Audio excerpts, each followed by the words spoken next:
El tema para hoy, la impresionante ciudad del cielo. Vamos a ver desde Apocalipsis 21:9 hasta el versículo 18. Curioseo a veces en YouTube cómo van los temas que se publican para mirar la estadística, y me ha extrañado mucho algo con respecto al estudio de Apocalipsis. Y es que ciertos temas, como por ejemplo lo que tiene que ver con el anticristo, especialmente con la bestia, el falso profeta, con el diablo y su destino final, con la batalla de Armagedón y con el juicio final, fueron temas que trajeron bastante audiencia a las estadísticas. Sin embargo, apenas terminó la parte crítica de Apocalipsis y empezamos con las promesas del milenio y la parte ahora de la edad eterna, la audiencia bajó. Es impresionante, es muy llamativo. Es como si el pueblo cristiano estuviera ávido de conocer un poco las malas noticias de lo que está pasando y de lo que va a ocurrir, pero la promesa, la esperanza centrada en esa promesa de vida eterna, no fuera algo muy llamativo. Y de hecho, pues eso pasa también en la vida real, en la consejería, en la predicación. Uno se da cuenta que esta parte de la edad eterna es como muy nebulosa, como la llamo yo con frecuencia, muy irreal, muy celestial, y no forma parte del cuerpo de doctrina que el cristiano quiere mantener. Y de hecho se les pregunta a muchos cristianos, ¿ustedes qué opinan de tal o cual tema de la edad eterna? Y todo el mundo responde con el cielo. Sí, es que el cielo, no sé qué, sí, es que el cielo. Personalmente a mí me pasó también mucho tiempo de vida cristiana pensando en función de la eternidad como un cielo nebuloso. Por eso es que es tan importante centrarnos en estas partes finales de Apocalipsis con el espíritu totalmente abierto, con un corazón totalmente dispuesto. Porque finalmente esto es lo que vamos a vivir. Si realmente hemos sido llamados, si hemos sido salvados, si estamos siendo santificados y vamos en camino a la gloria, esta va a ser nuestra vida. Por tanto, deberíamos estar interesadísimos en conocer no detalles superficiales, sino profundidad, hasta donde sea posible. Pues el Señor, que conoce los corazones, no dejó muchas referencias con respecto a estos temas, pero lo poco que hay, en comparación, digo yo, a otros temas mucho más extensos en la palabra, lo poco que hay es suficientemente profundo. Veamos lo que dice Apocalipsis 21:9. Vino uno de los 7 ángeles que tenía las 7 copas de las 7 últimas plagas y habló conmigo diciendo: ven acá, yo te mostraré la novia, la esposa del Cordero. Bueno, una vez más, coloquémonos en el contexto. Ya terminó lo peor para la humanidad sin Dios, que fue la tribulación. Vino el milenio, después el juicio final. Ahora, desde el versículo 1 de este capítulo, se está iniciando lo mejor para el pueblo de Dios. Repito, lo mejor para el pueblo de Dios. Por eso es que es tan extraño que el pueblo de Dios en su mayoría no quiera conocer lo que viene para él como promesa. Y entonces el Señor nos inicia la descripción de la ciudad que desciende del cielo, mostrándonos que un ángel, en contraste, porque es uno de los mismos ángeles que llevó un mensaje de la temible justicia de Dios al mundo en forma de copa de la ira, Ese mismo ángel ahora trae un mensaje que muestra la belleza de Dios. Pero es que ese es también el papel de todo y cada uno de los ministros del Señor. Así somos nosotros.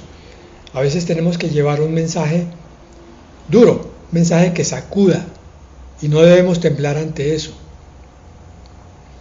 Para que eso nos quede claro, debemos leer el Antiguo Testamento. Pero otras veces, entonces somos llamados a llevar una consolación manifiesta, un mensaje de esperanza. Es lo que está haciendo este ángel. Está diciéndole a Juan ahora, bueno, ya terminó la parte dura, ahora mira, te voy a mostrar la promesa final, la novia, la esposa del Cordero. Recordemos que en Apocalipsis 19:7 nos había dicho la palabra, gocémonos y alegrémonos y démosle gloria, porque han llegado las bodas del Cordero y su novia se ha preparado. Todos asumimos que esas bodas de Cordero se produjeron allá en el cielo y que lo que ahora nos está mostrando es el descenso de la esposa. ¿Cuál descenso? Pero luego la esposa no bajó con Cristo en el capítulo 19.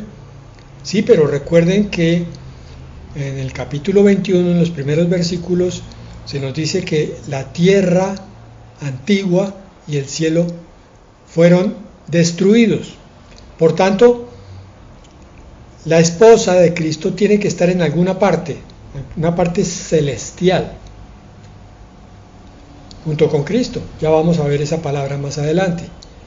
Es por eso que ahora desciende con la nueva Jerusalén.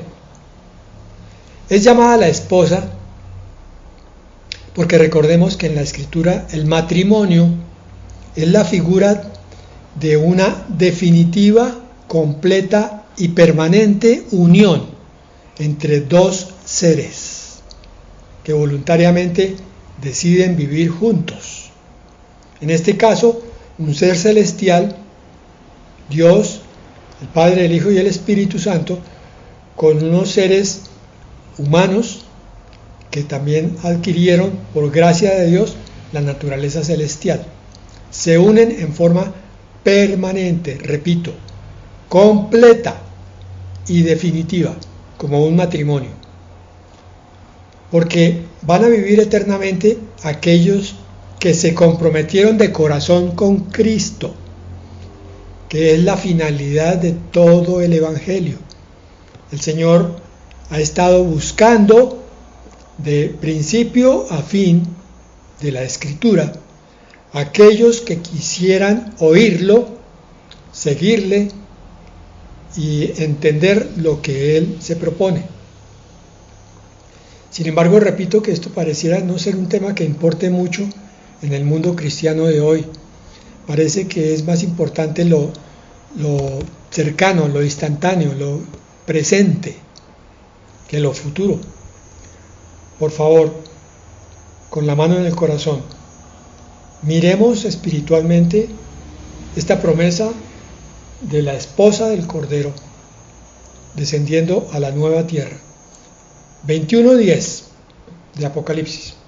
Me llevó en el espíritu sobre un monte grande y alto y me mostró la santa ciudad de Jerusalén, que descendía del cielo de parte de Dios. Repasemos cosas que parecen obvias. Esta ciudad estaba en el cielo. Quiere decir que en este momento lo más seguro es que esté allá, que no esté siendo creada por Dios de aquí en adelante, sino que ya está preparada. Lo dice la palabra que vamos a ver en contados instantes. Estaba en el cielo, desciende del cielo y viene de parte de Dios a la tierra. El mundo dice que se va a conmover con el descenso de seres extraterrestres en algún momento, lo que se está esperando como parte del plan de inicio de la tribulación. Pero el mundo no se ha puesto a pensar que la Escritura dice que el que va a descender a la tierra, en este caso a la nueva tierra, es Dios mismo junto con su esposa. Todos los santos de todas las épocas que tuvieron que estar con Dios durante la creación de los cielos y tierra nueva, probablemente son los que están descendiendo con la Nueva Jerusalén. Lo dije antes y lo remarco ahora. ¿Por qué? Porque Juan 14:1, pasaje que hemos visto frecuentemente a través de Apocalipsis también, cuando hemos estudiado las promesas de Apocalipsis, vamos a ver entonces esa relación con Juan 14:1 al 6. Dice, no se turbe vuestro corazón, creéis en Dios, creed también en mí. Aquí Jesucristo le estaba hablando a los discípulos poco antes de morir. Sabía que ellos iban a pasar por unos momentos difíciles, entonces trae dentro de su portaequipajes de promesas esta grandiosa, para consolar, para fortalecer y para levantar los corazones de los discípulos que de pronto suponían que se estaban quedando sin esperanza. Y les dice entonces en el versículo 2, en la casa de mi Padre muchas moradas hay. De otra manera os lo hubiera dicho, voy pues a preparar lugar para vosotros. Juan 14:2 nos dice que en el momento en que el Señor estaba hablando, en la casa del Padre ya había muchas moradas. Por eso es fácil deducir que la Nueva Jerusalén es esta a la que se refiere el Señor Jesucristo en Juan 14:2. Y dice, allá en esa ciudad que un día va a descender con ustedes a la tierra, les voy a preparar lugar a todos y a cada uno de ellos, los que crean en mí. 14:3 de Juan dice, y si voy y os preparo lugar, obviamente he tenido que sufrir, entre paréntesis, vendré otra vez y os tomaré conmigo. Esa es la promesa del arrebatamiento. Para que donde yo esté, vosotros también estéis. En el momento que el Señor viene por su iglesia, ya nunca más se van a separar los dos, porque ya son matrimonio, la figura del matrimonio, espiritualmente hablando. Porque Él dice, para que donde yo esté, vosotros también estéis. Si yo estoy arriba, ustedes estarán arriba. Si yo desciendo a la tierra para bajar para el juicio de las naciones, ustedes bajarán conmigo. Y si yo vuelvo a subir al cielo, por lo menos cuando desaparece la tierra antigua y el cielo antiguo y se crea la nueva tierra, ustedes estarán conmigo. Juan 14:4. Y sabéis a dónde voy y sabéis el camino.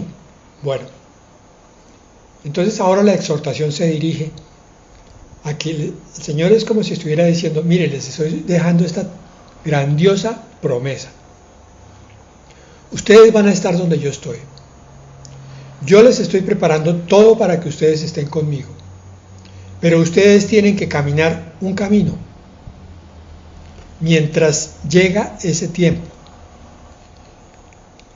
Si ustedes tienen su corazón abierto, van a entender que ese camino es a conciencia, no es de cualquier manera. Que como es muy especial ese camino, yo he preparado también la provisión para que ustedes puedan caminarlo como a Dios le agrada. ¿Sabéis el camino? Está diciendo, todo está listo, pero siempre viene el incrédulo. Y le dijo Tomás, versículo 5, Señor, no sabemos a dónde vas. ¿Cómo podemos saber el camino? Tomás había estado 3 años y medio con el Maestro y a estas alturas no había entendido que Cristo tenía que morir. No había entendido que Él era alguien muy especial, que venía de parte del Padre para ministrar del Padre. Por eso tiene que contestarle el Señor en el versículo 6. Jesús le dijo, yo soy el camino. No es cualquier camino. No es cualquier religión, como decimos cuando usamos este versículo para evangelizar. Pero aún más, yo digo que no es cualquier camino cristiano, cualquier cristianismo de cualquier manera. Es Cristo mismo caminando en y por nosotros. Yo soy el camino. Como yo digo en mi palabra, es que se tiene que caminar. Es un cristianismo de santidad. Yo soy el camino, la verdad y la vida. Nadie viene al Padre sino por mí. Es decir, nadie estará en la Nueva Jerusalén si antes no ha caminado como yo quiero que ustedes lo hagan, y les doy el poder para que lo hagan. Yo les di mi Espíritu Santo para que entiendan que todo lo pueden en Cristo que los fortalece, para que entiendan que la gloria les está esperando porque yo moraré en sus corazones. Entonces su vida cristiana tiene que ser una vida de milagros.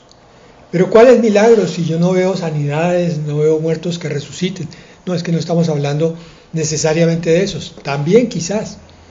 Pero el principal milagro es tu espíritu renacido, transformado y llevado a la imagen de Cristo, aún aquí en la tierra, venciendo el pecado y la tentación.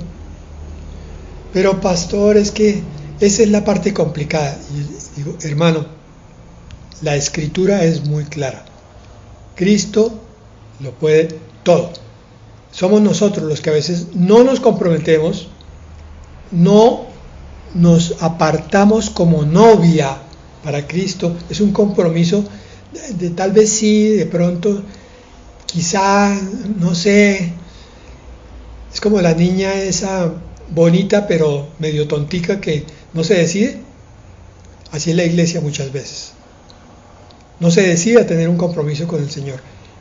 Y yo les digo, todo el que hace compromiso con el Señor recibe poder del Señor que transforma y que santifica.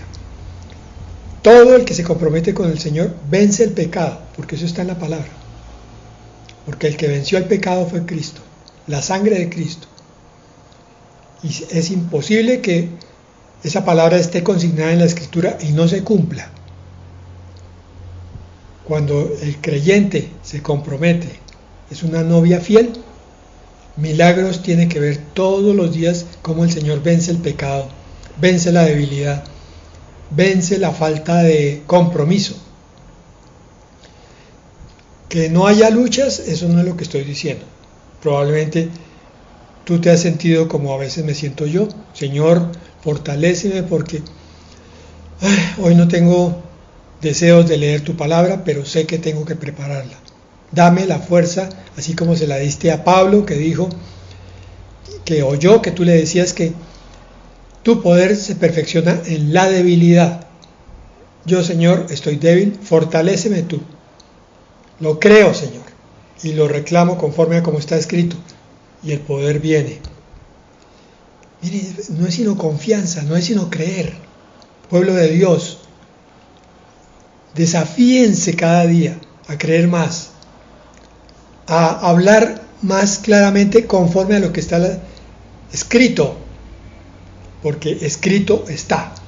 Y el diablo no puede hacer nada cuando una frase empieza así, está escrito, y a continuación el versículo que corresponde a la tentación o a la prueba que se está luchando, y entonces viene la victoria. Apocalipsis 21:11. Tenía la gloria de Dios la ciudad, y su resplandor era semejante a la piedra más preciosa, como piedra de jaspe, resplandeciente como cristal. Esta ciudad tenía la gloria, o sea, el brillo de la luz de Dios. Como Moisés, cuando se juntaba con Dios, que entonces algo de Dios se le pegaba cuando él lo buscaba. Creo que no meditamos suficiente en esto. El poder de Dios es tan grande. ¿Se acuerdan a los apóstoles sanando con su sombra? Yo me pregunté muchos años por qué sanaban con la sombra.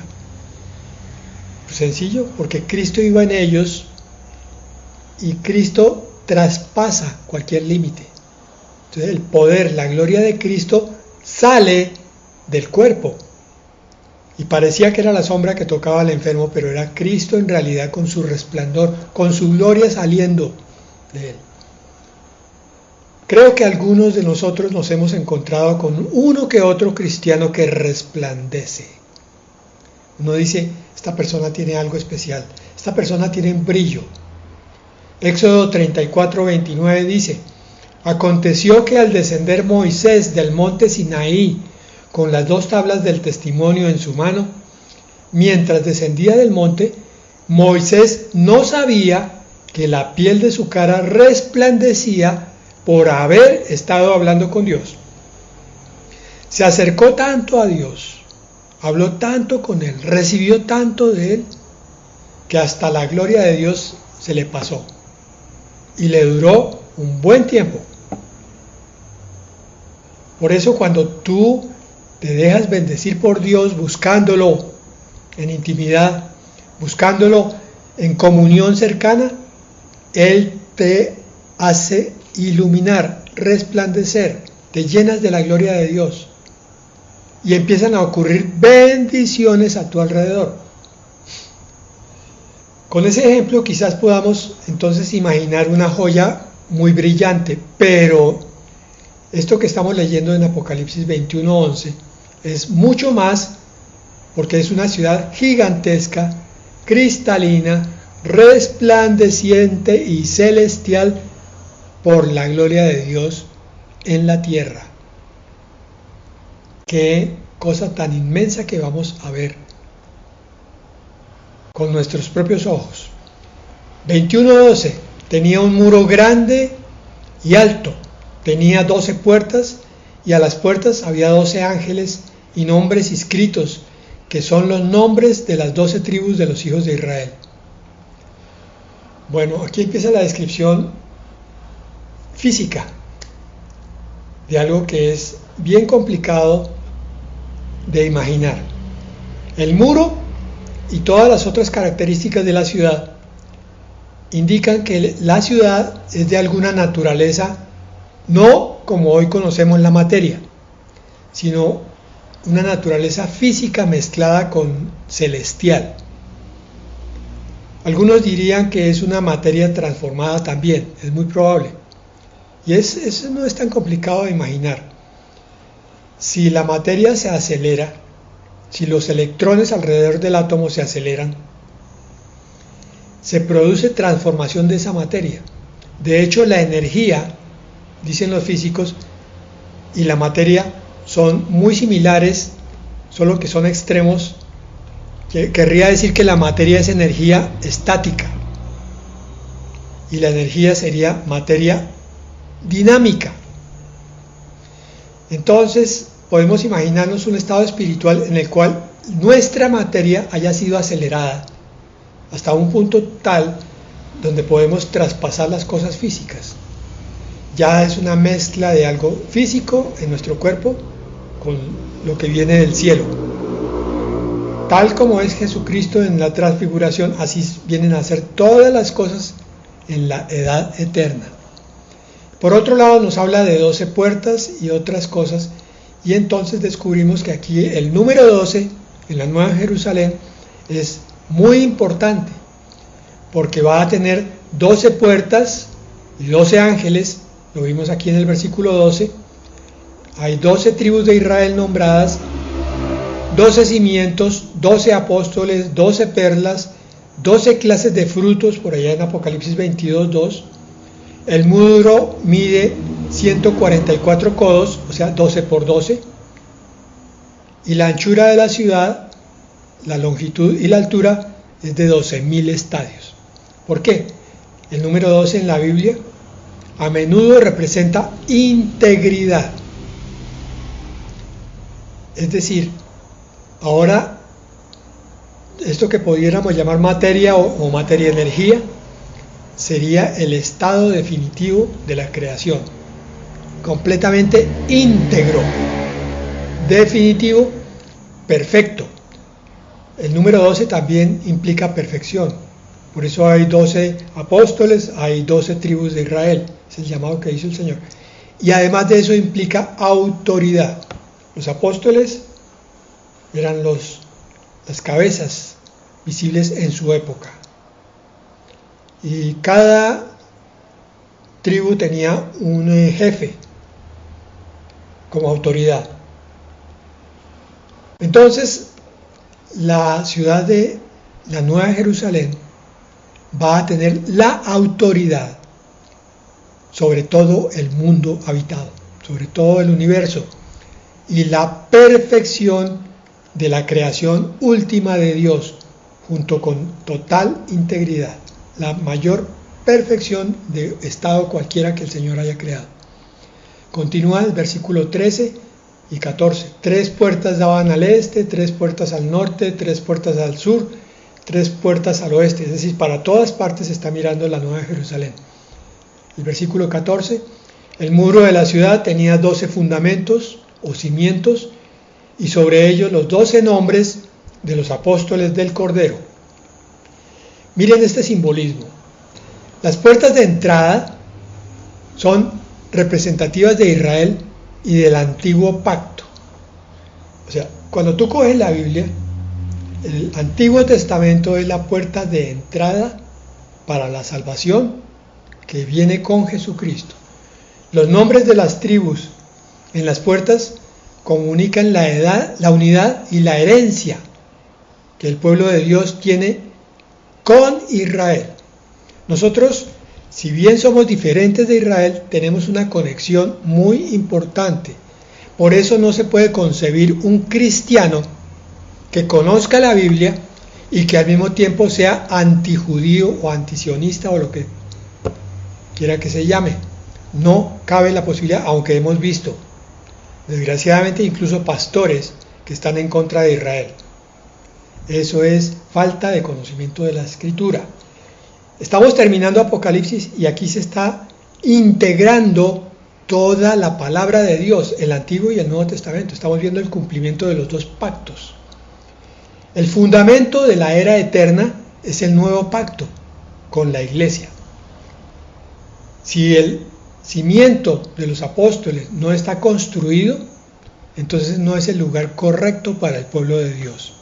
El pueblo de Dios no puede construir sus cimientos sobre Israel, tiene que ser sobre los apóstoles. Ya vamos a ver esa palabra, porque ambos, el antiguo y el nuevo pacto, son muy importantes, Israel y la iglesia, pero diferentes en su esencia y función. Esto tiene que tenerlo claro cada creyente, porque hoy han venido, se volvió una avalancha, una pandemia, aunque no debiera citar esa palabra, una pandemia espiritual, el judeomesianismo. Ellos están buscando los cimientos en el Antiguo Testamento para los cristianos. Eso es una aberración, es una herejía. Aquí está claro, el fundamento es de los apóstoles. Voy a citar la palabra, Efesios 2:20.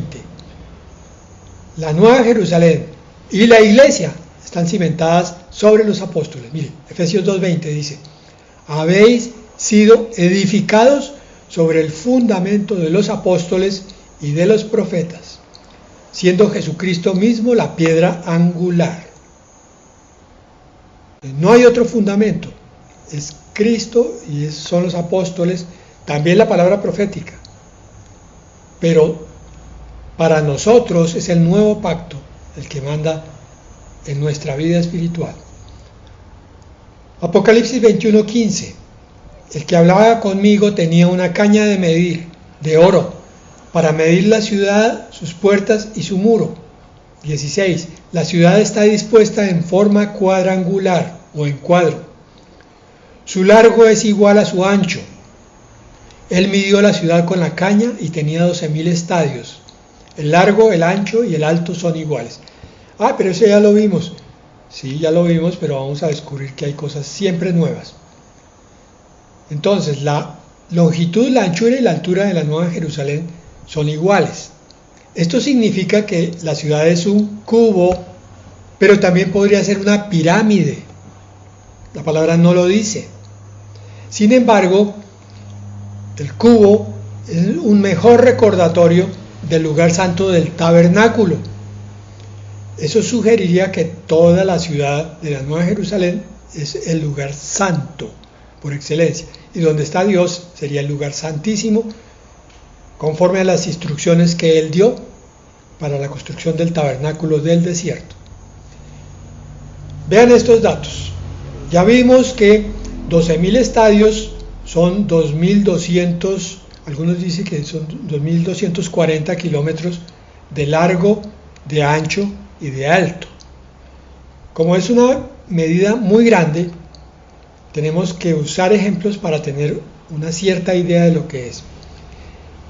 Dije 2.240 kilómetros de largo, de ancho y de alto. El diámetro de la luna es 3.476 kilómetros. ¿De qué? 2.200 para la Nueva Jerusalén y 3.476 para la luna.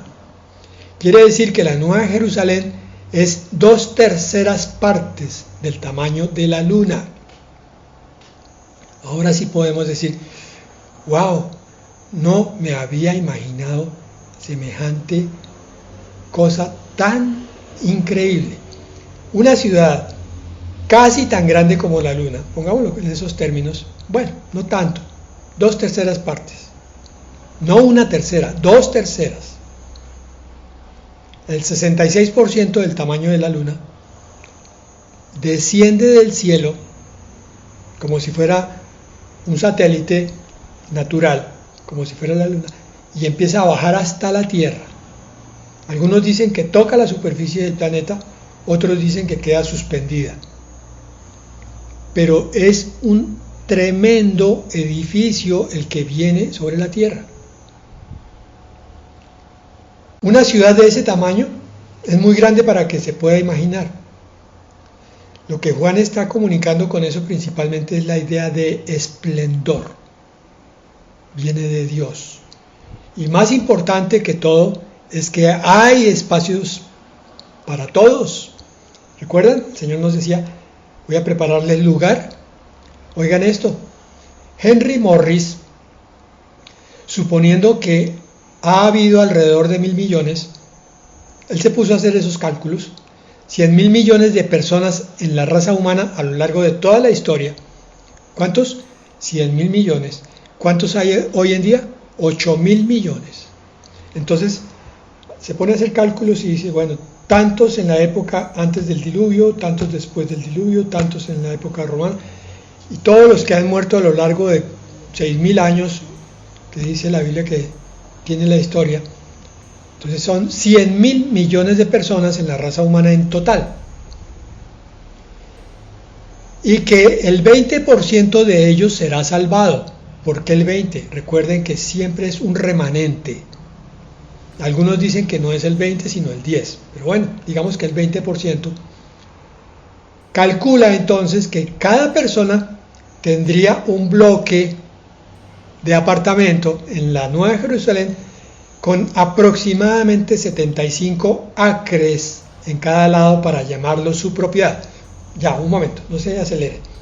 75 acres. Un acre es una medida que usan en Estados Unidos y otros países. Vamos a convertirlo para tener una idea clara. O sea, tú tendrías a tu disposición un apartamento de 75 acres, que son 303.514 metros cuadrados, o sea, 30 hectáreas o 47 fanegadas. Eso es una tremenda hacienda.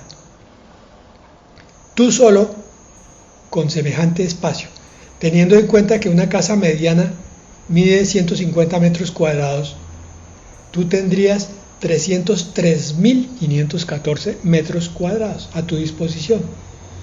Un lote pequeño para una casa hoy en día son 500 metros, como los están construyendo. Aquí tenemos 303.514 metros cuadrados. Esto es para respirar hondo. Esto es para ver la grandeza de Dios. Esto es para contemplar la generosidad y la magnificencia de nuestro Dios. Y es para recordar la promesa que el Señor Jesucristo nos dijo: voy a prepararles lugar. ¿Se imaginan ustedes todo lo que podremos encontrar en 47 fanegadas cuadradas? O de pronto incluso cúbicas mejor, hacia lo alto también, como propiedad, como vivienda. Vamos a tener de todo lo que imaginamos, y lo que no podemos imaginar. Apocalipsis 21:17. Midió su muro 144 codos según medida de hombre, que es la del ángel. Alrededor de esa enorme ciudad hay un muro de 144 codos, o sea, 65 metros aproximadamente. Ten en cuenta que una cuadra normal son 100 metros. El muro mide 65. Otra vez, 2/3 partes de una cuadra. Es un muro anchísimo. Se puede construir 3 o 4 casas encima del muro, en cuanto a lo ancho. Casas como las nuestras. Pero es que la referencia que se hace es a que es medida de hombre, porque significa que el ángel usó dimensiones humanas. Apocalipsis 21:18, el último que vamos a considerar hoy. El material de su muro era de jaspe, pero la ciudad era de oro puro, semejante al vidrio limpio. Aquí hay una mención constante a materiales transparentes. Esto indica que la ciudad está diseñada para transmitir la gloria de Dios en forma de luz, sin que nada estorbe.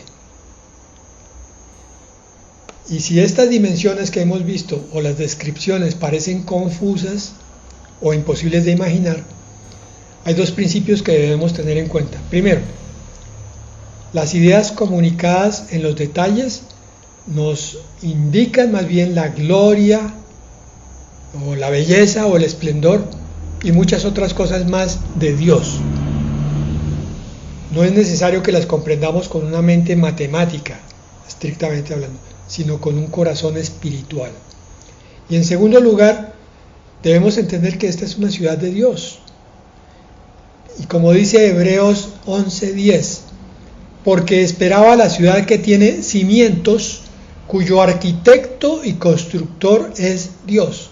Por tanto, debemos aceptar que cualquier cosa que esté más allá de nuestra comprensión es apenas normal, porque son cosas demasiado grandiosas, son cosas sobrenaturales, son cosas que provienen directamente de la mente incomprensible de Dios. Espero que esta palabra toque esos núcleos de sorpresa por lo grandioso, por lo hermoso, por lo majestuoso y sobre todo por lo bello. Amén y amén.